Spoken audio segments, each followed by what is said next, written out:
ओम शांति। आज 2 जुलाई 2024 की बाबा की साकार मुरली है। मुरली के महावाक्य हैं, मीठे बच्चे, तुम यहाँ याद में रहकर पाप दग्ध करने के लिए आए हो, इसलिए बुद्धि योग निष्फल न जाए, इस बात का पूरा ध्यान रखना है। प्रश्न है, कौन सा सूक्ष्म विकार भी अंत में मुसीबत खड़ी कर देता है? उत्तर है, अगर सूक्ष्म में भी हबच यानी लालच का विकार है, कोई चीज़ हबच के कारण इकट्ठी करके अपने पास जमा करके रख दी, तो वही अंत में मुसीबत के रूप में याद आती है। इसलिए बाबा कहते, बच्चे अपने पास कुछ भी न रखो, तुम्हें सब संकल्पों को भी समेट कर बाप की याद में रहने की टेव यानी आदत डालनी है। इसलिए देही अभिमानी बनने का अभ्यास करो। ओम शांति। बच्चों को रोज़ रोज़ याद दिलाते हैं, देही अभिमानी बनो, क्योंकि बुद्धि इधर उधर जाती है। अज्ञान काल में भी कथा वार्ता सुनते हैं तो बुद्धि बाहर भटकती है, यहाँ भी भटकती है। इसलिए रोज़ रोज़ कहते हैं, देही अभिमानी बनो। वह तो कहेंगे, हम जो सुनाते हैं उस पर ध्यान दो, धारण करो। शास्त्र जो सुनाते हैं वह वचन ध्यान पर रखो। यह तो बाप आत्माओं को समझाते हैं, तुम सब स्टूडेंट देही अभिमानी होकर बैठो। शिव बाबा आते हैं पढ़ाने के लिए। ऐसा कोई कॉलेज नहीं होगा जहाँ समझेंगे शिव बाबा पढ़ाने आते हैं। ऐसा स्कूल होना ही चाहिए पुरुषोत्तम संगम युग पर। स्टूडेंट बैठे हैं और यह भी समझते हैं, परमपिता परमात्मा आते हैं हमको पढ़ाने, शिव बाबा आते हैं हमको पढ़ाने। पहली पहली बात समझाते हैं, तुमको पावन बनना है तो मामेकम याद करो, परंतु माया घड़ी घड़ी भुला देती हैं। इसलिए बाप खबरदार करते हैं, कोई को समझाना है तो भी पहली पहली बात समझाओ कि भगवान कौन है। भगवान जो पतित पावन दुख हरता सुख करता है, वह कहाँ है? उनको याद तो सब करते हैं। जब कोई आफतें आती हैं, कहते हैं, हे भगवान रहम करो। किसको बचाना होता है तो भी कहते हैं, हे भगवान, ओ गॉड, हमको दुख से लिबरेट करो। दुख तो सबको है, यह तो पक्का मालूम है। सतयुग को सुख धाम कहा जाता है, कलयुग को दुख धाम कहा जाता है। यह बच्चे जानते हैं, फिर भी माया भुला देती है। यह याद में बिठाने की रस्म भी ड्रामा में है, क्योंकि बहुत हैं जो सारा दिन याद नहीं करते हैं, 1 मिनट भी याद नहीं करते हैं, फिर याद दिलाने के लिए यहाँ बिठाते हैं। याद करने की युक्ति बतलाते हैं तो पक्का हो जाए। बाप की याद से ही हमको सतो प्रधान बनना है। सतो प्रधान बनने की बाप ने फर्स्ट क्लास रियल युक्ति बताई है। पतित पावन तो एक ही है, वह आकर युक्ति बताते हैं। यहाँ तुम बच्चे शांति में तब बैठते हो जबकि बाप के साथ योग है। अगर बुद्धि का योग यहाँ वहाँ गया तो शांत में नहीं है, गोया अशांत है। जितना समय यहाँ वहाँ बुद्धि योग गया वह निष्फल हुआ, क्योंकि पाप तो कटते नहीं। दुनिया यह नहीं जानती कि पाप कैसे कटते हैं। यह बड़ी महीन बातें हैं। बाप ने कहा है, मेरी याद में बैठो, तो जब तक याद की तार जुटी हुई है उतना समय सफलता है। जरा भी बुद्धि इधर उधर गई तो वह टाइम वेस्ट हुआ, निष्फल हुआ। बाप का डायरेक्शन है ना कि बच्चे मुझे याद करो। अगर याद नहीं किया तो निष्फल हुआ। इससे क्या होगा? तुम जल्दी सतो प्रधान नहीं बनेंगे, फिर तो आदत पड़ जाएगी। यह होता रहेगा। आत्मा इस जन्म के पाप तो जानती है। भल कोई कहते हैं हमको याद नहीं है, परंतु बाबा कहते हैं 3-4 वर्ष से लेकर सब बातें याद रहती हैं। शुरू में इतने पाप नहीं होते हैं जितने बाद में होते हैं। दिन प्रतिदिन क्रिमिनलाई होती जाती हैं। त्रेता में 2 कला कम होती हैं। चंद्रमा की 2 कला कितने में कम होती हैं? धीरे धीरे कम होती जाती हैं। फिर 16 कला संपूर्ण भी चंद्रमा को कहा जाता है, सूर्य को नहीं कहते। चंद्रमा की है 1 मास की बात, यह फिर है कल्प की बात। दिन प्रतिदिन नीचे उतरते जाते हैं, फिर याद की यात्रा से ऊपर चढ़ सकते हैं। फिर तो दरकार नहीं जो हम याद करें और ऊपर चढ़े। सतयुग के बाद फिर उतरना है। सतयुग में भी याद करे तो नीचे उतरे ही नहीं। ड्रामा अनुसार उतरना ही है तो याद ही नहीं करते हैं। उतरना भी ज़रूर है, फिर याद करने का उपाय बाप ही बतलाते हैं, क्योंकि ऊपर जाना है। संगम पर ही आकर बाप सिखलाते हैं कि अब चढ़ती कला शुरू होती है, हमको फिर अपने सुखधाम में जाना है। बाप कहते हैं अब सुखधाम में जाना है तो मुझे याद करो। याद से तुम्हारी आत्मा सतोप्रधान बन जाएगी। तुम दुनिया से निराले हो। बैकुंठ दुनिया से बिल्कुल न्यारा है। बैकुंठ था, अब नहीं है। कल्प की आयु लंबी कर देने के कारण भूल गए हैं। अभी तुम बच्चों को तो बैकुंठ बहुत नज़दीक दिखाई देता है, बाकी थोड़ा टाइम है। याद की यात्रा में ही कमी है, इसलिए समझते हैं अभी टाइम है। याद की यात्रा जितनी होनी चाहिए उतनी नहीं है। तुम पैगाम पहुंचाते हो ड्रामा के प्लान अनुसार। कोई को पैगाम नहीं देते हैं तो गोया सर्विस नहीं करते हैं। सारी दुनिया में पैगाम तो पहुंचाना है कि बाप कहते हैं मामेकम याद करो।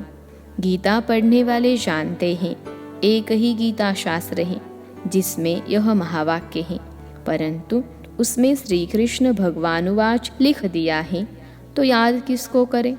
भल शिव की भक्ति करते हैं, परंतु यथार्थ ज्ञान नहीं जो श्रीमत पर चले।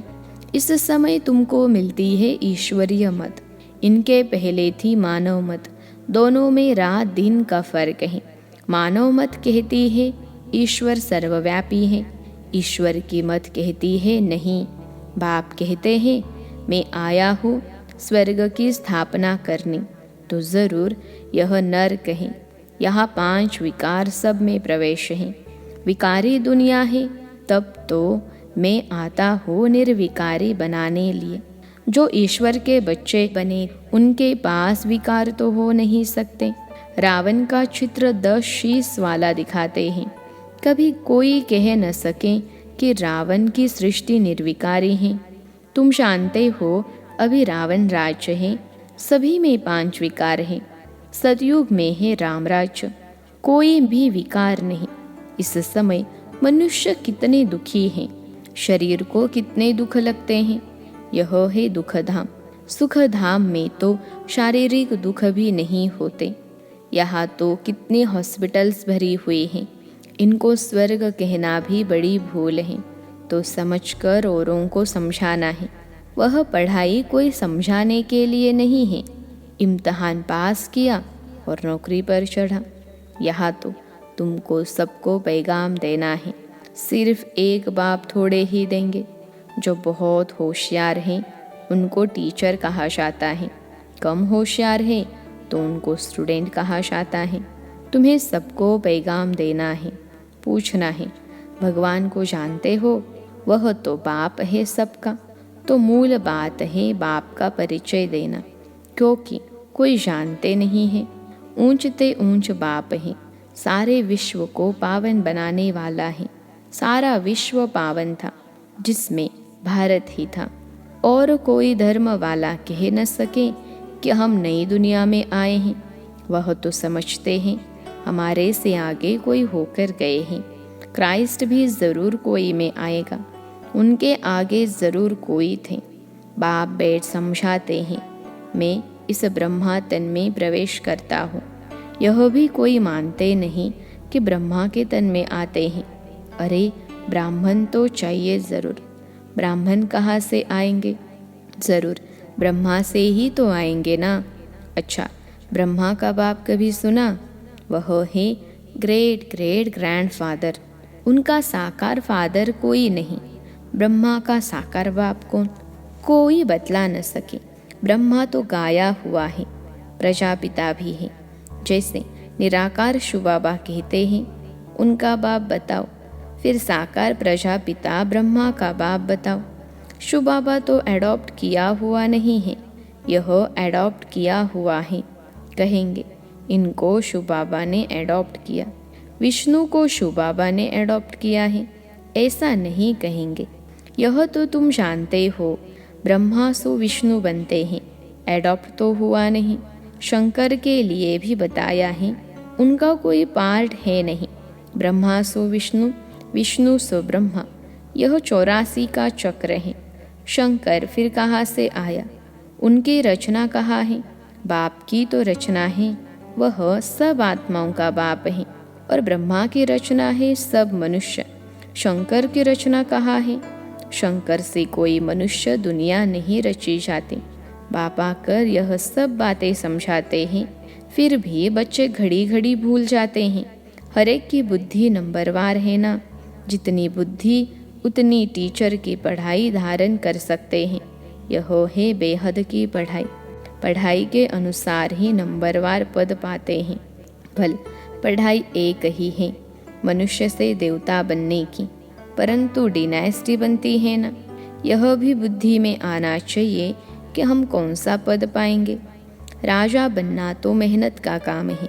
राजाओं के पास दास दासियाँ भी चाहिए। दास दासियाँ कौन बनते हैं, यह भी तुम समझ सकते हो।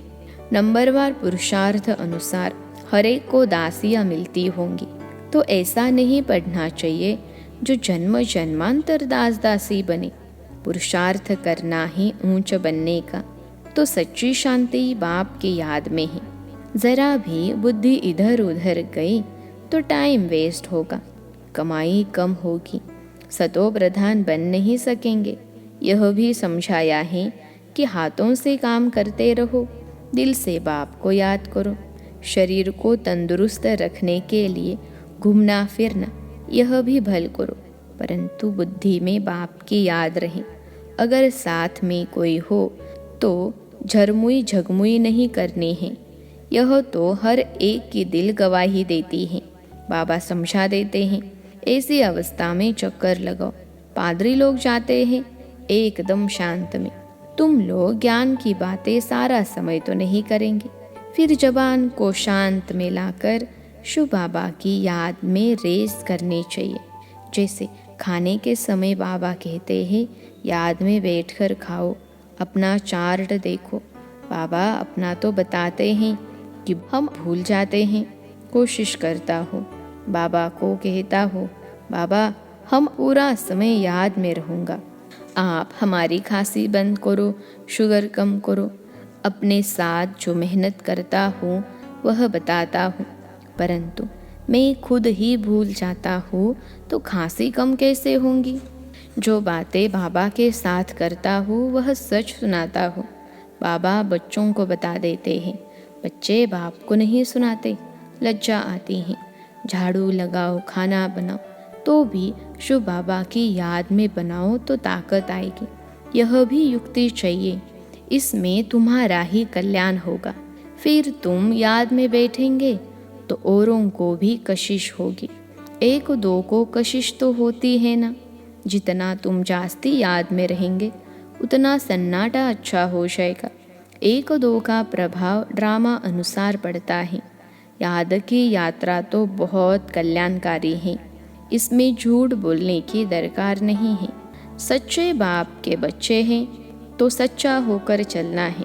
बच्चों को तो सब कुछ मिलता है, विश्व की बादशाही मिलती है, तो फिर लोभ कर 10-20 साड़ियाँ आदि क्यों इकट्ठी करते हो। अगर बहुत चीज़ें इकट्ठी करते रहेंगे तो मरने समय भी याद आएगी। इसलिए मिसाल देते हैं कि स्त्री ने उनको कहा लाठी भी छोड़ दो, नहीं तो यह भी याद आएगी। कुछ भी याद नहीं रहना चाहिए, नहीं तो अपने लिए ही मुसीबत लाते हैं। झूठ बोलने से 100 गुना पाप चढ़ जाता है। शिव बाबा का भंडारा सदैव भरा रहता है, जास्ती रखने की भी दरकार क्या है। जिसकी चोरी हो जाती है तो सब कुछ दिया जाता है। तुम बच्चों को बाप से राजाई मिलती हैं तो क्या कपड़े आदि नहीं मिलेंगे। सिर्फ फालतू खर्चा नहीं करना चाहिए, क्योंकि अबलाएं ही मदद करती हैं स्वर्ग की स्थापना में। उनके पैसे ऐसे बर्बाद भी नहीं करने चाहिए।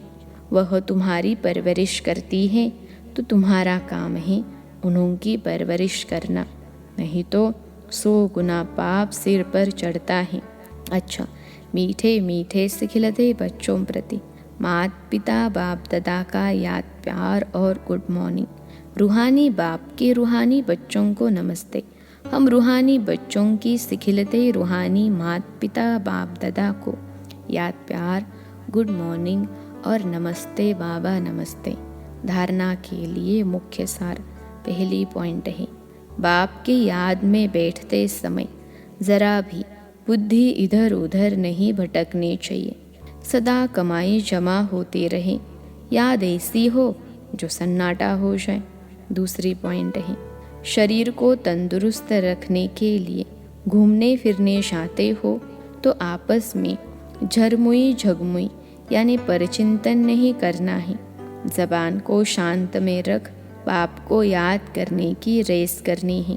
भोजन भी बाप की याद में खाना है। आज का वरदान है, निश्चय बुद्धि बन कमज़ोर संकल्पों की जाल को समाप्त करने वाले सफलता संपन्न भव। निश्चय बुद्धि बन कमज़ोर संकल्पों की जाल को समाप्त करने वाले सफलता संपन्न भव। विश्लेषण है, अभी तक मेजॉरिटी बच्चे कमज़ोर संकल्पों को स्वयं ही इमर्ज करते हैं। सोचते हैं पता नहीं होगा या नहीं होगा, क्या होगा। यह कमज़ोर संकल्प ही दीवार बन जाते हैं और सफलता उस दीवार के अंदर छिप जाती हैं। माया कमज़ोर संकल्पों की जाल बिछा देती हैं, उसी जाल में फंस जाते हैं।